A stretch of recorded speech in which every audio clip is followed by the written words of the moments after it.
Good morning, fam. I am so excited to be here today to talk to you about board recruitment and development training and building a culture of engaged board members. Um, you know, I say this every week. I probably should just stop saying it. It's one of my favorite topics because a lot of times people just don't understand the power of the board. So we're going to spend just a little time on some background information as it relates to the board, the differentiating factors between nonprofit board of directors and the board of trustees, which are the board for profit, how to recruit powerhouse board members, and why creating a culture on the board is essential to the organization's success and how to create it. So we're going to start off with what is the nonprofit board of directors. And I'm only going to spend a little bit of time on it, but if I just skip it, then there's possibility for some confusion. So I just got to clarify just a couple of things. Um, the first being that the board of directors are not three random people. Oftentimes, if you are a founder, you'll go to a prepare or a legal Zoom and they'll say, "Oh, give me three people. I need someone for your president, your treasurer, and your secretary." But they are not just three random people. They're not, Uncle Jed, Ellie Mae, Granny, and Jethro. They are not. They should be people who understand what their role is, and their role is extremely important. They have a fiduciary responsibility. They've even given it a legal name, a fiduciary responsibility. Um, and it's a relationship where one part, meaning the governing part, is legally accountable to the other part, which is the implementation part. These individuals need to be objective, unselfish, responsible, honest, trustworthy, and efficient. They are stewards of the public trust, and they must always act for the good of the organization. Why am I saying this? Because 99% of the time, when a nonprofit is formed by someone who doesn't understand really what a public charity is, they put their friends and family on the board, right? Because they love you, they support you, they believe in you, and they're like, fine, this is what you want to do, I'm gonna help you. Not really realizing that the board has responsibility. The board has two primary responsibilities. One is to govern the nonprofit. Like, that's their responsibility. If you are the founder and you're not on the board, if you are the founder and you're not the president, then the most powerful position in the nonprofit board is the president, because the president is over the board and the board is responsible for governing the organization. I don't care if you're the founder, if you're not on the board, if you are serving as the executive director and you are receiving a paycheck or you hope to receive one soon, if you are the executive director, the CEO, then you can be fired. You can be fired. That's, I have to say that, right? Because the executive director, the CEO, reports to the board. And so it's important to understand that when you're putting people on your board, they are responsible for the ethical governance of the organization. Their second responsibility is fundraising. I hear it all the time. "Oh, Amber, I need help getting some grants." And my first question is, "Okay, well, who's on your board?" "Oh, they don't do anything." If they don't do anything, then they don't belong on your board. "Oh, I don't have a fundraising board." If you don't have a fundraising board, then you don't have a board, you know? So we're going to talk a little bit about how to get beyond that. My board doesn't do anything, I'm doing everything. Okay. When we talk about the board of directors are responsible for focusing on the high level strategy, the oversight, and the accountability of the organization. If you hear any nonprofit in the news, right? If there's mismanagement, if there's embezzlement, you rarely hear about the executive director unless the executive director is the one doing the embezzlement, right? If there's something going on, who is speaking? It is the board, because the board is responsible for the oversight and the accountability over the organization. That is why it is important for you to have directors and officers insurance, because it is the officers, the board of directors, who are responsible for the organization.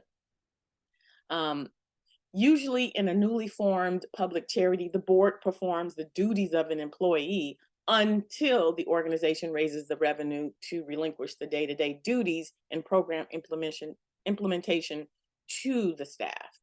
But it's important that you understand the structure. This is the structure of a nonprofit. You have the executive board. So the executive board is a subset of the actual board. You've got the president, the treasurer, and the secretary. In most states, that's all you need to have for a board is the president, the treasurer, and the secretary. In some states, you only need one person, but in most states, this is your executive board.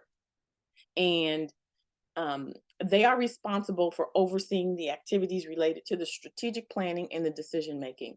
In most instances, your executive board can make decisions without the full board. So, but you have to have a president, a treasurer, and a secretary in order for you to have a legal board. Then you have the board members, and those are duly elected.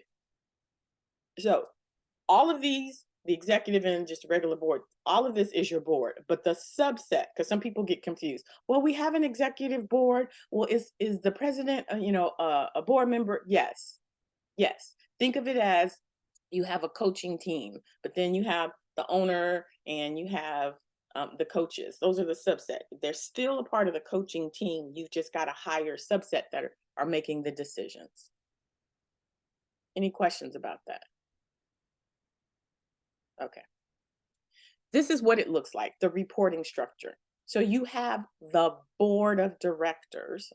So you got the president, the treasurer, the secretary, and then the duly elected board members who are the decision-making body of the organization.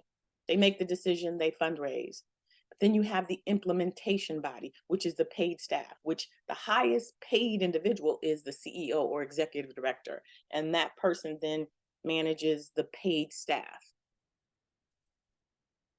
Oh, wrong. Okay. But the executive director reports to the board. Why am I telling you this? Because it's important for you to understand when a funder asks you for a nonprofit organization chart, when they ask you for your board roster, they're asking to see if you understand how a nonprofit is formed. And in the for-profit sector, they have the leverage to do things like having a director of fun and excitement, or to have, a VP of, I don't know, miracles and ipsy dipsy doozle daisy. Like they can create titles like that because they are beholden to their stakeholders, whereas a public charity is beholden to the IRS, to the public. And so titles mean something. And at the end of the day, the highest ranking entity in the nonprofit is the board of directors. Now, I have people say to me all the time, my board don't do anything. That may very well be true in practice, but when it comes to paperwork, when it comes to expectations, the IRS, your funders expect to see that your board of directors are a high caliber group of individuals. And this is why the title matters. It's because they mean things, right? In a for-profit, the chairman of the board is higher ranking than the CEO. The CEO in a for-profit can also be the president. You'll see it all the time. Oh yes, this is, so-and-so, Bill Johnson. He's the president and CEO. He can be the president and CEO because the president in a for-profit company is the face of the management in the meeting of the board of directors, right? The chairman has the power to vote out the president of a company. So the chairman and the president are two separate entities, but they are the top posts in the company. Officers are delegated with certain authority and a power which may be spelled out in a position or job description. So if you are hired, literally, people will say all the time, how much do I pay my board? In a nonprofit, you don't pay them anything. They are volunteers. In a for-profit, they are paid. They are paid for their expertise. They are paid to help the company weather the storms. It's about, finances. And so they have a position, a job description. You have job descriptions for the nonprofit board too. But the CEO can hold the title of president and CEO because the president represents the management. However, in a nonprofit board of directors, the highest ranking individual is the president of the board. Now, you'll hear sometimes, oh yeah, we have a chair, and you're co-mingling titles. In a nonprofit, if there is a chair, the chair is typically the person who steps in the absence of the president. That is not the case when it comes to a for-profit. The executive director reports to the board, right? And the board is beholden to the public, which is then governed by the IRS. The president focuses on the core functions of the organization to enable it to achieve its long-term vision. The board is about strategy, finance, board management, fundraising, and program delivery. The board of directors has authority to hire and fire the executive director. The president is the highest ranking position in the nonprofit organization. Directors have no inherent individual authority or power. Their authority and power is exercised collectively as a board. And the CEO, or the executive director, should not hold the title of president and CEO. Why? Because the CEO reports to the president. If your title right now is president and CEO of your nonprofit, that is a red flag to a funder. That says that you don't understand the titles in a nonprofit. Here's the truth. If you're the president and CEO and you do something wrong as a CEO, as the president, are you going to fire yourself? The answer is no. It is the responsibility of the board, in particular the president, to hire, support, and fire the executive director. So if you hold the title of president and CEO, that is a red flag. People do it all the time. You see it all the time. I have people push back to me all the time. Everybody has president and CEO. I was like, okay, I'm just telling you. All I can do is tell you the truth. This is what the IRS says. This is how it is created. So you get to decide what it is you want to do, but this is the truth. As you start moving up and getting more and more funds, these are the things that funders use to legally eliminate organizations. If you don't know that as the CEO, you report to the board, what else don't you know? I'm just saying. Any questions about this? All right. Just visually, really quickly, this is how the power flows in a nonprofit. The president, the executive officers, and then the members of the board. In a company, it's the chairman of the board, the president, who's also the CEO, the executive committee, and then the members of the board of trustees. This is the other thing. The board of trustees is responsible for managing a trust, whereas the board of directors is responsible for managing the organization. All right. Now, I also wanted to share with you that if your friends and family who love and adore you are currently on your board, then guess what? It's a beautiful thing. You can thank your family and friends and say, thank you so much for supporting this mission. Because the board typically goes through stages, right? Stage 1 is your founding board. It's where those people who love you and care for you say, yeah, put my name on a piece of paper. I'm good.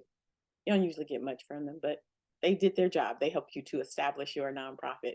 Stage 2 is the governing board. That's when you start to realize, oh my goodness, we need to put some, practices in here. We need to start separating the board from, the paid staff.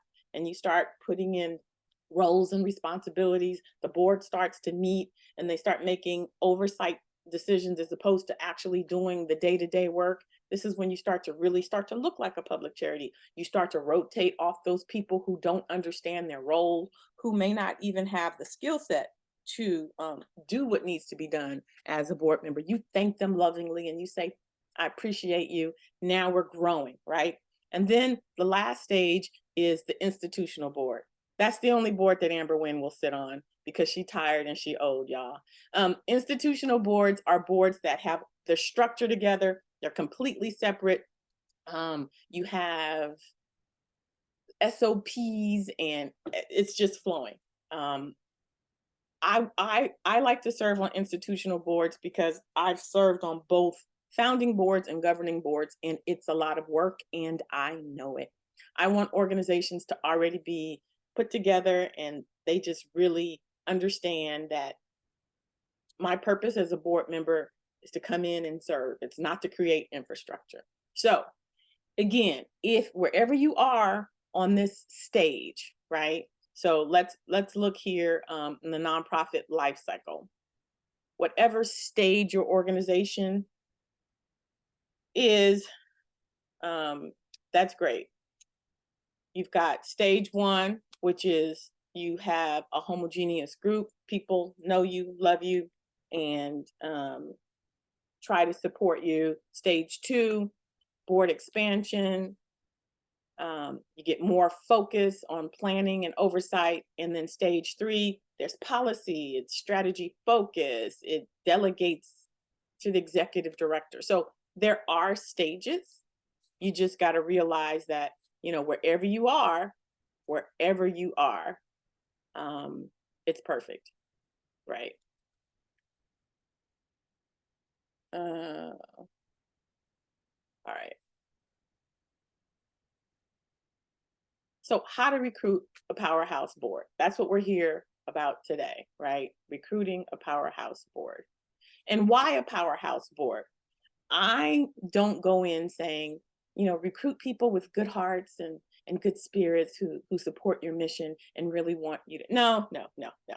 You want a powerhouse board. You want people with resources who can pick up the phone and say, hey guys, we're having a fundraiser tomorrow. Not tomorrow. We're having a fundraiser next year. We really want to make this successful. We need this. And a person can pick up a phone and say, hey, we got the venue. A person can pick up the phone and say, hey, we've got 3 sponsors. That's the purpose of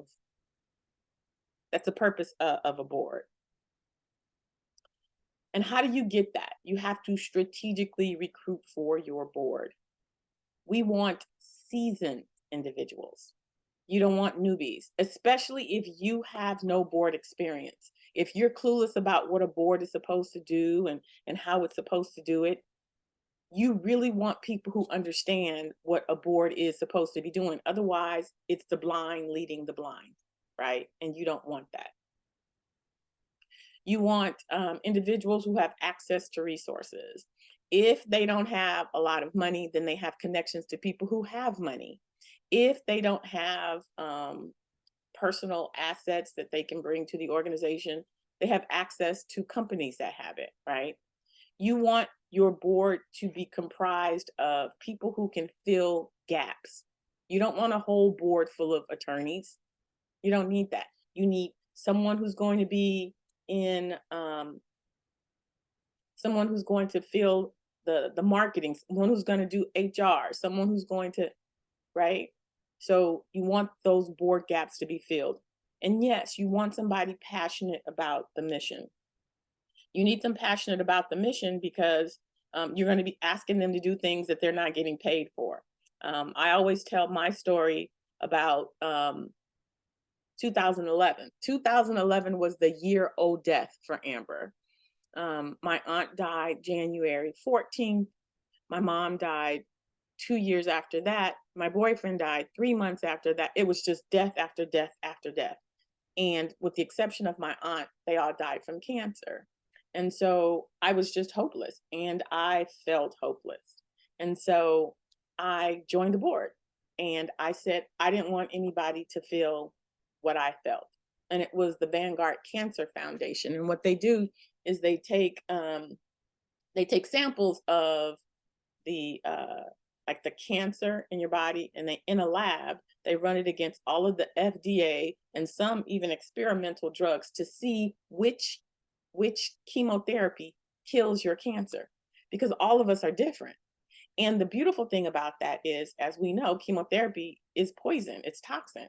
So what happens is when you go into a hospital, they just start you on a routine. And then if that one doesn't work, they start you on another one. And so it makes your body weak. So with the Vanguard Cancer Foundation, they identify what that toxin is that is specifically geared to kill your cancer outside of the body. And so I was like, yes, this is amazing. And I was passionate about this organization because I had experienced death from cancer so many times. I didn't want anybody else to experience it.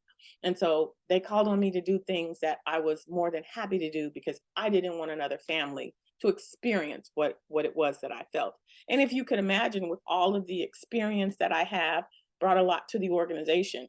I wrote grants. I did speaking engagements, and I didn't get paid for it. And people say all the time, well, how am I supposed to get people to do anything when um, you know, when I can't pay them? You get them to do it because you're passionate about the mission. That's how you get them to do it.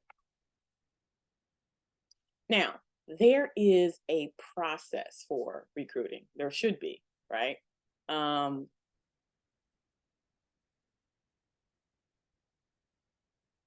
First, you want to identify potential board members, right?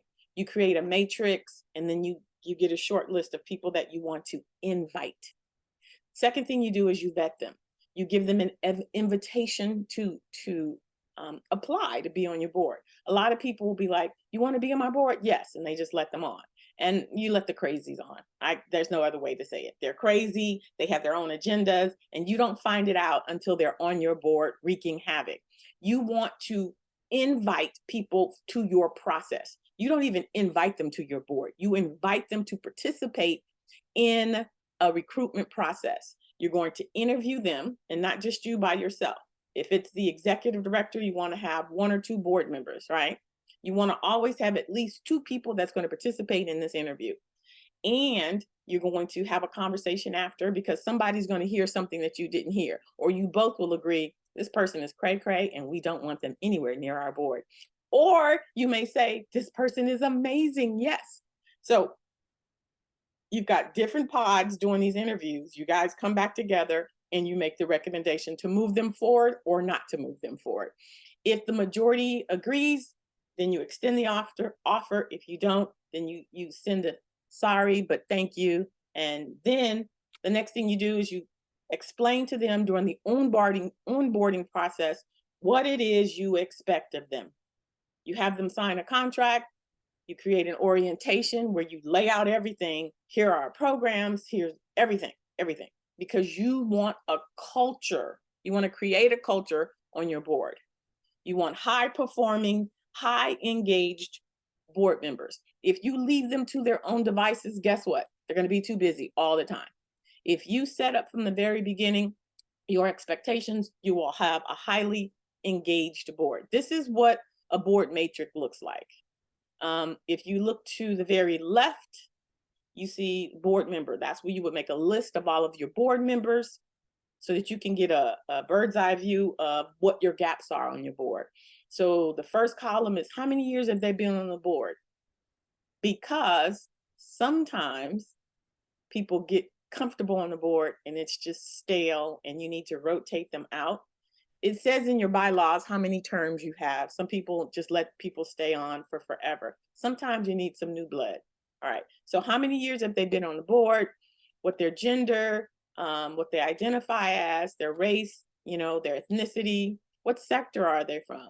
You need people from different sectors. If you are, for example, doing reentry, you may want to have, people who are therapists, right? Social workers. You want to have people who are, in the workforce development. You want to have a variety of people who can offer support to your organization holistically. You don't want to just have, you don't want to have the same type of people. You want to have a variety of people that you can lend on. If you guys are thinking about, transition homes, you may want to have a real estate person there, who can help you identify some properties or whatever. What geographical area is represented? What area of expertise, right? When we say area of expertise, are they in public relations, financial management? Are they HR? What do they bring to the organization as a whole? What types of relationships do they have? Do they have access to community leaders? Do they have access to neighborhood leaders? Do they have access to people with expertise? Can they help you fill in your pipeline of facilitators, right? Oh, we're going to teach you soft skills. We're going to teach you hard skills. Can they, they have access to those types of people? Do they have access to people with money? Sometimes board members have access to people with money. They just don't feel comfortable with asking. That's fine. Get me in the room with a bunch of people who have deep pockets. I will empty those pockets. I just don't happen to be the type of person who swim in that type of, circle. But you get me in a room, I can close all day long. But what you really want to focus on, and we're going to talk about this next, is their role. When I do my board development training, I do this exercise to find out, what are your strengths as a board member? Because people will say, "Oh, my board don't do anything. I've got a whole lazy board, and they're not." And I say, "What type of people do you have on your board?" And they're like, "What are you talking about?" Well, are they a connector? Right? They've got a great network, lots of resources. They're happy to introduce you, but they're not comfortable with asking. Why? Because they're their colleagues and their friends, and they just don't feel comfortable. Well, why is that important to know? Well, if you have a whole bunch of connectors, who's going to close? You have behind the scenes people. They can put together bags and stuff envelopes. They'll do research. They'll make calls, but they have no desire to work with people. They definitely aren't comfortable with making an ask. Okay. And then you have the closer. By the way, Amber Wynn is a closer. I think it comes from my years of writing grants. Usually salespeople are really good with closers. As closers, they have the gift of gab. They can read people well. They can adjust their pitch. And no just means not now. I've never ever met a person who I have believed they told me no. I'm listening to what they're saying they're interested in, and I shelve it in the back. And when I find an opportunity, I reach back out and I say, "Hey, Quincy, remember you said you were interested in this program for Black males? Guess what? I have an opportunity for you. We just got this grant and blah blah blah blah blah blah." So it's never a no. It's always a just not now. So if you have closers, but they have nothing to close with, then how are you ever going to generate revenue?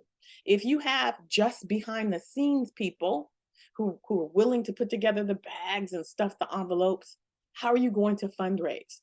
The last one is the worker bee. The worker bee can train volunteers, they can work with your youth, they're great with logistics, they prefer working with people. 9 times out of 10, when I do my training and I do this exercise, I find that there's a majority of, and it's usually a majority of the worker bees. Because remember, in that first stage, it's people who believe in you and support you. So they don't really come to the table as connectors or closers. They come so they can roll up their sleeves and help you. So what you do is you take this matrix, right? Oh, come on, matrix. And you look and see which board members are worker bees, closers, behind the scenes connectors. And I guarantee you 9 times out of 10, what you find out is that you have a heavy concentration of one or the other. What I usually find is we have a lot of behind the scenes people and worker bees. And this is why they are not fundraising. It's not because they don't love you. It's not because they don't support you. It's because it is not their strength. And so when we talk about the recruitment process, now you have identified we need to identify more connectors and more closers. Or maybe you have a lot of connectors already. You need more closers. Maybe you have more closers. You need more connectors. People focus on, oh, well, we have attorneys and we have therapists. Irrelevant. If they can't ask and close, then they're useless as board members. This is really huge. And this is usually how I jumpstart boards, is because I figure out who is on this board. And so this is what you want to do. If you haven't already, take a screenshot of this. Where to find board members? This is my number one question. I don't know where to find board members, Amber. They just don't exist. La, la, la. Yes, they do. I tell people, you are swimming in a small pond. You need to get into the ocean, because there are tons of people out there, colleagues. Once you've identified the type of person you need, say, for example, you need a real estate, but you need a real estate person who is a closer. Now you know what to ask for. So you can say to your colleagues, hey, we're looking for a real go-getter who is in the entertainment industry. Can you make any recommendations? Here's our job description, right? Elected officials. I tell people all of the time, because I used to work for Congresswoman Maxine Waters, don't go to your elected officials and ask them for money. People ask them for money all the time. When you go to your elected official, tell them, hey, I want to be a resource in your community. Here's what we have to offer. We have this program. We have these services. Can you please put us in your newsletter? And they're going to say, sure. What can we do for you? No, I don't need you to do anything. We really just want to be a resource. And you get in their newsletter a couple of times, and like on the third time, and they're going to ask you, well, what can we do for you? What you say is, we're looking for some high-powered board members. If you know anybody, please make a recommendation. Elected officials know everybody.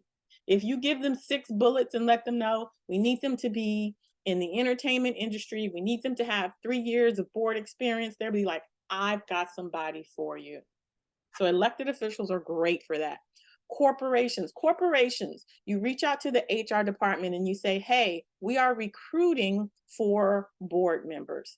Corporations love to have their senior and mid-level professionals on nonprofit boards. Why? It makes them look good.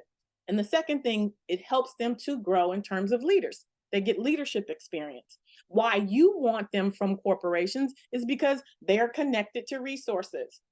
When we talk about the board give and get, meaning they're going to give financially, typically corporations will pay for your board dues. That's a win.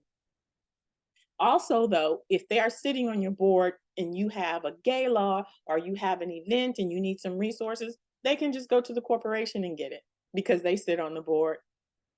The other thing when we talk about corporations are affinity groups. In particular, if you are Black or brown, they're, the Black leaders in Raytheon, or, the Latino or Asian, the affinity groups are looking for projects in which to support.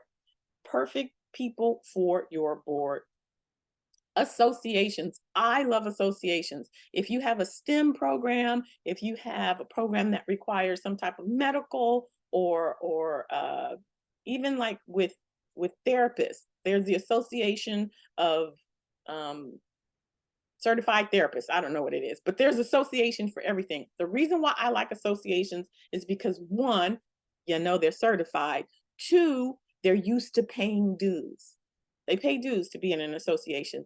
3, they have a whole resource. So if you have, let's just say you're going to have a hackathon, you can say to that board member, can you go get us some more people to do this hackathon? Because it's an association of them, right? Similar CBOs. Here's the thing. There's very rare that a board member only sits on one board. Generally speaking, they'll sit on 2 or 3. I will say, if you are a really good board member, you shouldn't sit on more than 2, 3 max. So if you see on their LinkedIn that they sit on 4 or 5 boards, you don't want them. That's just for posterity, right? You want someone who is going to be available. But let's just say I was executive director for Girls Inc. There was somebody on the board for the Boys and Girls Club. That's similar. I don't want a stretch. I want someone who understands youth development. So when you see them on LinkedIn and you see that they're on a board for similar, that's a perfect person for your board. If you go to a gala and you get those event journals, the ones they have on the table, congratulations, da da da da da da. Those are really good warm leads for board members. Why? Because they invested financially to be seen, right? So that they're used to giving, that they don't have a problem. And then sometimes they'll list their board members in the event journals. So that's a good one too. Donor wall. Think about when you go to the YMCA or if you go to a hospital and on the wall, you see these little plates with donors. Get out your cell phone and take pictures, because what is that they gave enough money to be on a wall. Those are the type of people that you would want on your board. Board training organizations. There are specific organizations out here that provides training on how to be a board member. So it's perfect. They've just gone through the training. They're excited about it. You reach out to them and say, hey, what's your placement process? We're looking for new board members. They have them out here in California for African Americans, Asians, Latinos, and they have one, the Junior League. So they are specifically training people to be on board members, and you want to be a part of their referral service. LinkedIn has a whole section on recruiting boards. So check out LinkedIn, see what their resources are. And if all fails, and not even if it fails, I say be proactive. On social media and on your website, put a notice. We are recruiting seasoned board members. Here's what we would like. 5 years experience, this particular area of, focus, this geographic area, put it out there. Social media blasts, Alignable is a good one for that. On your website, see what you get. That's where you find board members. And here's the thing. Once you've established what it is you need from your matrix, it becomes very easy to identify. When you're saying, oh, we're looking for board members, but you don't know what you're looking for, you don't know who you're looking for, then it's just a hodgepodge and you can get anything. You want to be intentional. You want to be specific. You want high-powered individuals who's going to bring something to the organization. Now, I don't take anything for chance.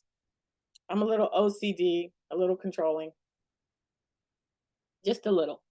And most times people will give their boards applications. I'm not a big fan of applications because you get to get standard answers, and you want to know if this person, number one, is crazy, number two, is a good fit for your organization. So you want to ask them questions. So during the interview, you're going to invite them to coffee, you're going to pay for the coffee, and you're going to ask them these 5 questions. First of all, you're going to ask them to describe their board experience, because you want to know if they're seasoned. If they say things like, we did, you stop them every time and you say, who is we? Did you specifically do that?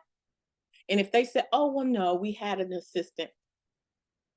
Oh, well, the committee did. You want to know what they did specifically. And then the second question is, what do you believe are the 2 most important duties of a board member? Because you're trying to find out their priorities. If they say that, the most important duty is to be out in the community, okay, that's okay. The 2 most important duties should be, ethical governing and fundraising. If they don't say those 2 words, right?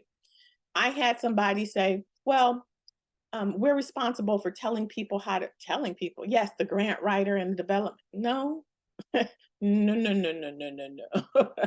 Number 3, where do you see your skills, knowledge, and experience enhancing the mission of whatever your organization is? Did they even do research? I've had people show up to interviews and they didn't even know what we did. That's rude and disrespectful. And if you couldn't take the time to even, research the organization, then I know that you have no commitment to our mission. So if they can't research the organization and see where their skills can support the organization, you don't want them on the board. 4th, you want to be able to set the tone. When you ask them, what are your strengths? Are you comfortable with securing resources? Can you make connections to potential individuals? Can you make connections to corporate donors? Are you comfortable with making connections with movers and shakers? Are you comfortable with our $2,500 a year board dues? And are you comfortable with asking? If you ask these 4 questions, you will, it can change your whole board experience. People don't ask these questions. And then when they get on the board, they're like, these people won't ask. And I'm asking, they're like, I'm just not comfortable. If you ask this question before they even step on your board, you're going to save yourself a whole lot of headache. If someone says to me, are you comfortable with asking? I'm going to say yes. Boom, Amber can go. There are people, if you ask your board today, okay, people, I'm going to ask you these 5 questions. I guarantee you, 90% of them are going to say no. Because this is what happens during my professional development training. I ask the questions and they're like, No, I'm just not comfortable with asking. And that's why your board isn't fundraising. So you want to eliminate those people. Maybe you have enough closers. You don't need people to make the ask. You need connectors. You see what I'm saying? Maybe you have connectors and you need some people who are going to help you stuffing bags and stuff. But you need to know that up front. That's why you have the interview and that's why you ask them so you can vet them and weed them out. And then finally, you want to ask them, what are your greatest challenges? Is your greatest challenge making an ask? Is your greatest challenge with governing? Is your greatest challenge with time? If people say, oh, I'm extremely busy, you don't want them on your board. You can't get them to come to a meeting. You can't get them to come to an event. You can't get the, what are they there for? They are there because having your nonprofit on their resume makes them look good. And that's not what you want. They're not there for them. They're there for you. So take a screenshot, ask these questions during an interview, and it's going to help you vet people so that you don't have the wrong type of people on your board. You can get some clarity. I had I had one client, she says, "Oh my God, Amber, I am so glad we had this interview. We asked this lady this question and she just went off." And we were just like, she was like, it was like her head spun, like the exorcist or something. And we were like, dodged that bullet. I'm like, yes. And they're like, and on paper, she looked amazing. You know, she sat on this board and she sat on the, she was like, we asked her one question. And I think it was number 2. And she just went off. She was like, Amber, I promise you, I think her head just spun like the exorcist. And we were like, thank you so much. She's like, bullet dodged. So you definitely want to vet them before you allow them to step on your board. And here's the most important thing. When we talk about creating a culture, to create cultures is intentional. It is intentional. It's not something that's just going to happen, especially if you are a founder and you're at the first stage and you're moving into the second, or you're in the second, moving into the third. You have to create a culture. And what does that mean? That means where there's accountability, where you have standards, you set expectations. Annually, you review where you are as a board. And if your board isn't doing what it is supposed to do, that there are consequences. A lot of times you'll just have people just be like, oh, well, they're not doing anything. So why are they still on your board? Oh, well, because, they've been rocking with us from the beginning. No, no. You need to rotate them off, and you need to rotate somebody who's committed, who's going to help you to make your organization sustainability. So when we talk about creating a culture of active and engaged directors, it starts with that invitation. I don't do applications, I do board packet invitations. And in that invitation, after they read everything, you set the intention. So here it says, I've read the board member invitation. I understand the expectations that's set forth in the document. My signature below indicates that I'm interested in moving forward with the board selection process. Now, prior to this, we had, okay, here's the board member invitation. Prior to that, we have an overview of the programs and services. So you let them know, hey, here's a high level overview of what we do, but here are the expectations. The expectations of you as a board member is to ensure effective planning. And you explain what that means. That you monitor and strengthen program services. And you explain what that means. You ensure adequate financial resources. And you explain what that means. Their job as the board is to protect the assets and provide proper financial oversight. Their job is to build a competent board, meaning they are responsible for recruiting high caliber board members. It is not your responsibility as the founder and executive director to do that. That is the board's responsibility. But you want to create that culture. Right now, most of you are probably showing up to the board meetings, telling them what happened in the daily operations. You're going over the finances. You are driving the board meeting. And it's not supposed to be that way. If you're the CEO or the executive director, you are supposed to attend the meetings, but your role is to give them an update on the daily operations because they're not there. but you're not supposed to be the driver of that board training. The secretary is supposed to set up the board packet in tandem with the executive director. They're supposed to be the financial statements, which you are going to have to give them because you are the ones spending the money. But there's supposed to be a whole packet that the board is responsible for putting together. You're assisting. The next bullet, ensure legal and ethical integrity. When they're making decisions, when they're, signing off on things, it is their responsibility to make sure that the decisions are ethical, that they align with the mission, that there is not anything that's going to, cause any concern about decisions. And then the last one, the expectation is that your board will attend 2/3 of the board meetings and events. Here's the thing. If you as executive director are attending these board meetings and you're saying, this is what happened with Angela, this is what happened with Angel, this is what happened with James, they're hearing it secondhand. The role of the board is to go get money. How do you get money? You connect with people emotionally. They need to be able to tell their own stories. The only way that they're going to be able to tell their stories is to participate in your events. This is a requirement that you make of your board so that they can be ambassadors. What happens is if they hear the story, they're going to try to repeat the story. Someone's going to have a follow-up question they can't answer. So the expectation is that they're going to attend at least 2/3 of the board meetings and events so that they can be good stewards, so that they can be great ambassadors, so that they can tell their personal experience about what's going on in the organization.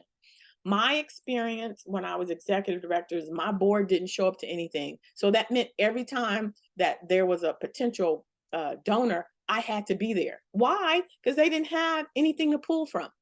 So when we talk about setting up expectations, it's about making sure that your board is available, right? When we talk about creating a culture of active and engaged directors, it also means, strike that. If you want to recruit high-powered board members to your board, you need to make it easy. There's no other way to say it. High-powered board members are high-powered professionals. That means they're busy. That means that they're juggling multiple priorities, and they're not there to build out your board. So if you want to recruit high-powered board members, this is what you need to do. You need to set your board meetings in advance for the whole year.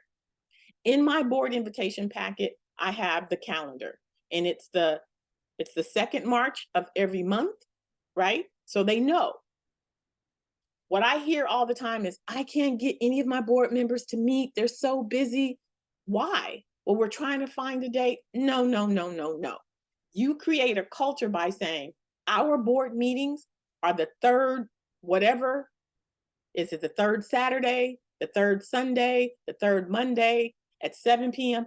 It should be the same day every month at the same time at the same location. And it just eliminates all your problems. When you are interviewing, you set that expectation up. We meet on the third Thursday of the month at 7 p.m. virtually. No negotiations. That's it. That's how you create culture. That's how you eliminate chasing all these people. Can you make it? Can you make it? Can you make it? No. And if they can't make it, it's time for them to rotate off the board. It's just that simple. But when you have a board invitation versus a board application, you get to set the expectation. You get to set it, right? So down at the bottom at the calendars, you see also there's a spring power hour lunch. There's a fall power hour lunch. There's a donor rep. So all of these things for the year are already set. So your board doesn't have any excuses. Now, what that means is that you got to be on your game, right? You got to have all of these things set out. That's why right about now, towards the end of the year, you should be slowing down. I usually go dark in the month of December for planning for the next year. this is something you may want to consider. All right, let's plan our board calendar for 2024. And what are you going to do? You're going to sit there and you're going to say, okay, the meetings are going to be at this time. What activities do we have? Put them on there. They're going to be activities for your organization because you want them to come to 2/3 of your activities. They have no excuse. It's on their calendar. Do you see? When we talk about creating a culture of active and engaged directors, you have to be on point. You have to be, you have to drive it. And once they have it on their calendar, this is what you say. We expect you to fight for these dates. We expect you not to move them because we've given them to you in enough time. And let me tell you something. As a high-powered board member, I would consider myself, if I got this, if I got a calendar with all of the dates and everything, I'm like, bet. This is my tribe right here. These are my people right here, because you know that I am busy. You know that I don't have time for last minute. Oh, can you come to this event? Oh, can you? No, I can't, because you didn't tell me in enough time. High powered people like structure. High powered people like people who respect their time. So even if you faking it, like fake it, but this is where you fake it at. You make sure you have all your dates lined up, you have your activities so that your board can, even if you don't have all of the dates for your program activities, create 2 specifically for your board to attend. Do you see what I'm saying?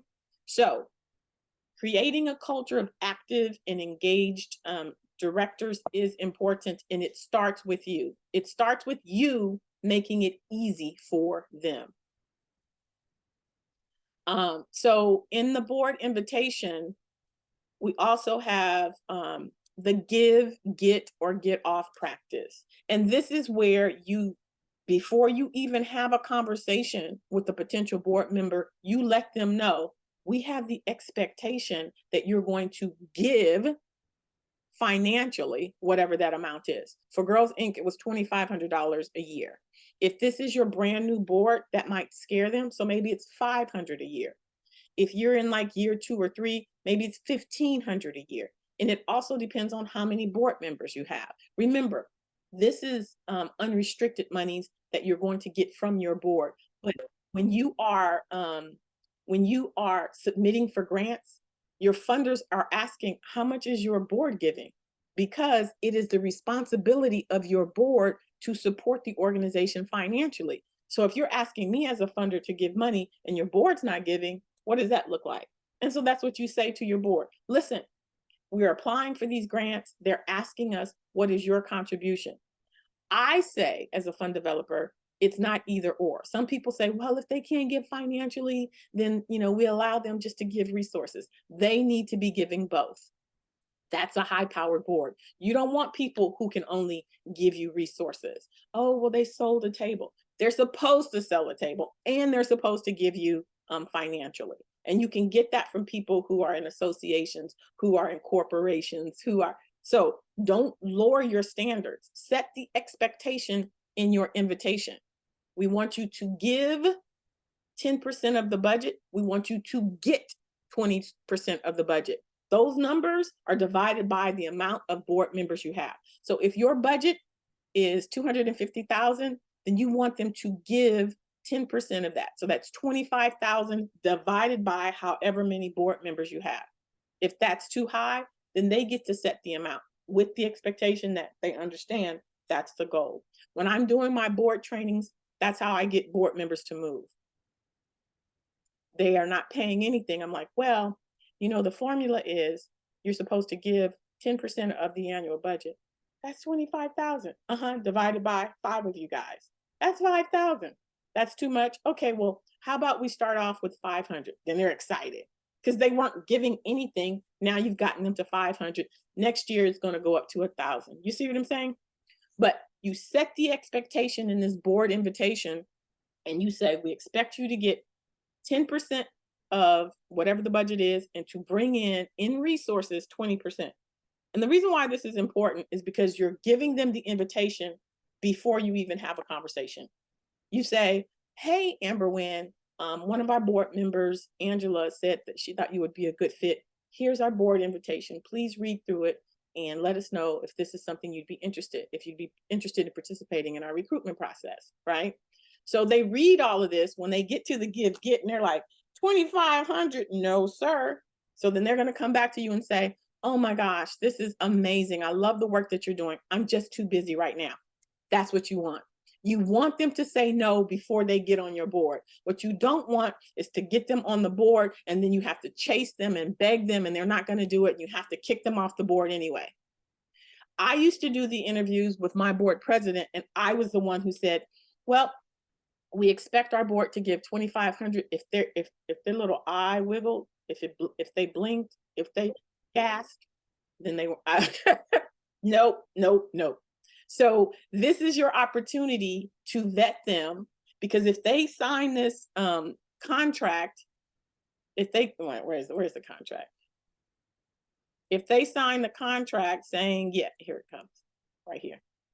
If they sign the contract at the end saying, I've read the board member invitation and I understand the expectations. In this expectation is that they're going to pay board dues.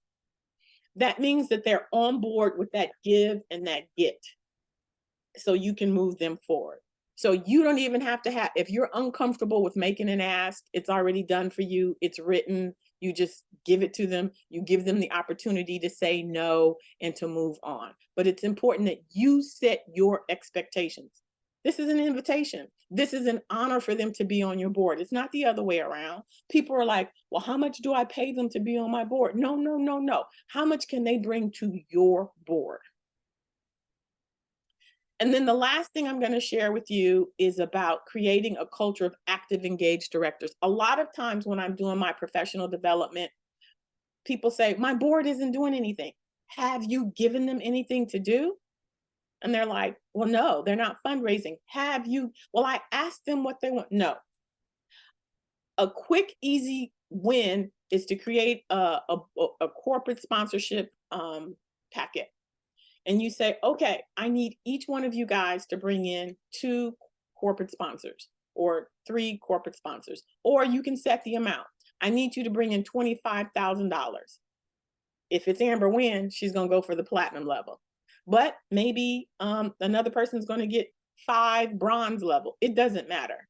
But you have to give them the packet, a full packet, so that they know what to talk about, because they don't know. So in my corporate sponsorship packet, there's an introductory letter, which shouldn't be more than 1 to 2 pages. Then it's the corporate sponsorship levels with the benefits, right? And then the last part is the agreement. You give that to your board, send them on their merry way. The next meeting, okay, you guys report out. How many corporate sponsors have you had? If that doesn't work, you can tell them, hey, I need you guys to register us for workplace giving, Benevity, whatever. You give them an overview of the organization. You have to give them something to do. If you're waiting for them to come up with something, it's not going to happen. That's why doing your orientation, doing your onboarding, you set the expectation and you say to the board, we expect you to help us diversify our funding stream. Every nonprofit should have 10 streams of revenue. And if you didn't sit in on the fund development strategy, go back and look at that video, because it walks you through what you want to do to get your board to identify 10 streams of revenue.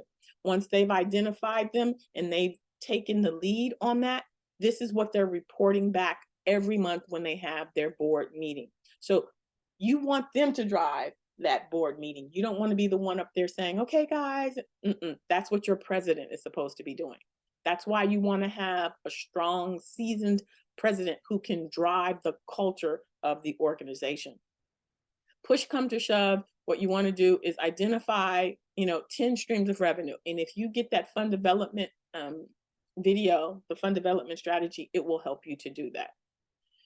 And then lastly, you want to make sure that you're continuously growing your board.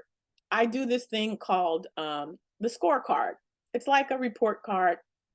On the left, you talk about, you let the board give themselves a grade. And this is something that you guys do publicly. all right, as a board, how do we do with improving whatever you focus on, our mission and our values?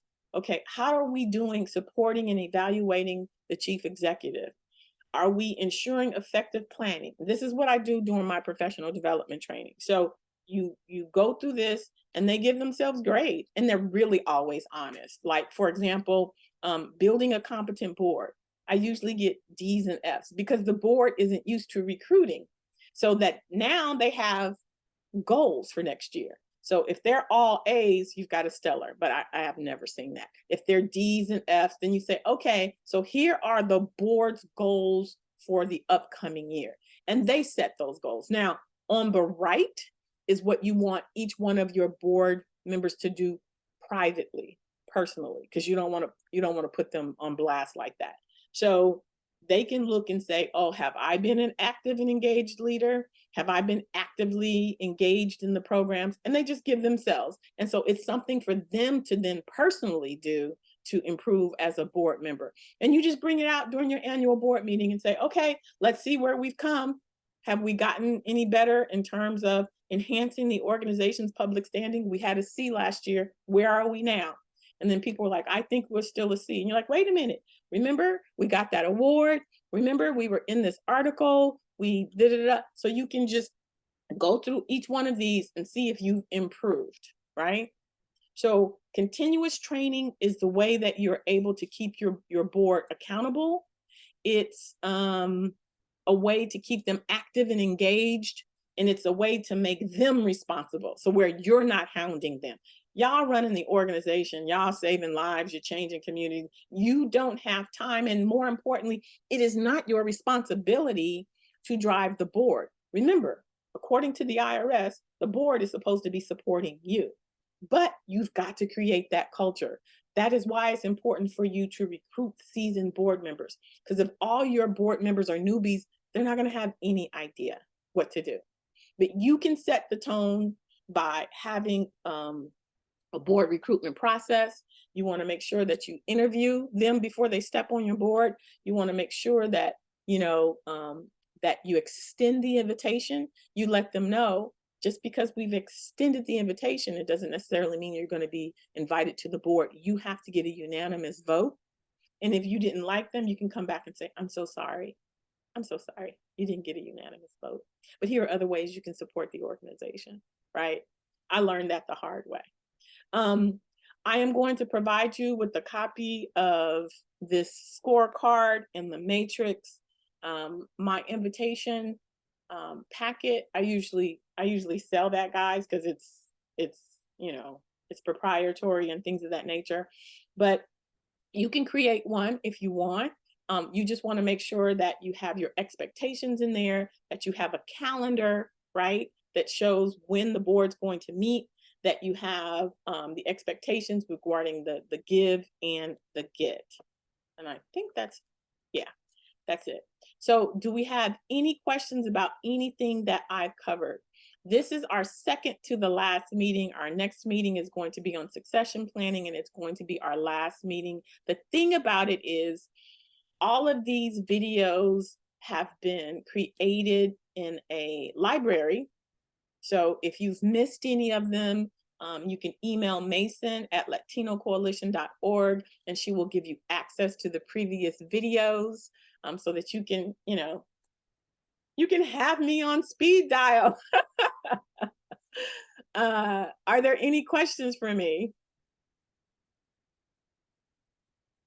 Oh, thank you. Thank you so much. The board is really important and people don't realize it, especially as founders. You're just so used to doing the grind and doing the work, but you will notice once you have your board members who are supporting you, fundraising, who are giving you money to fill in those gaps that that the grants didn't cover, you get to breathe. And so it requires a little bit of effort on the front end, but on the back end, it's going to give you the capacity that you need to do the programming that you're there for. All right. Any other questions? If you would like a copy of the matrix and the scorecard, and access to my board invitations, put your email in the chat and I will send that information over to you so you can have access to it. Thank you so much for spending your Thursday morning with me. It's always an honor and a pleasure. Bye, guys.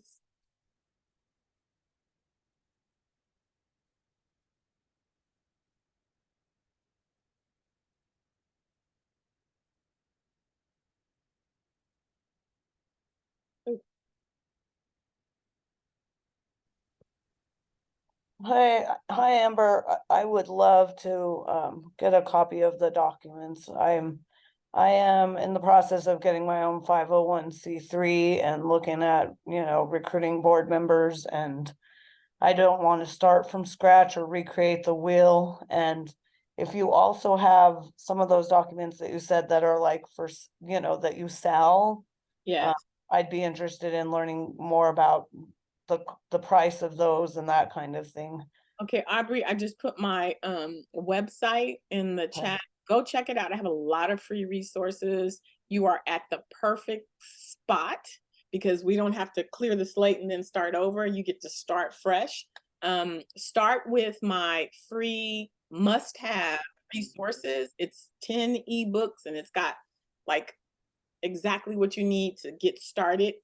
Also download my 90 days to a profitable nonprofit calendar. It walks you through, and you don't have to do it in 90 days. That's just a marketing ploy, but it starts you off with what you should do in what order.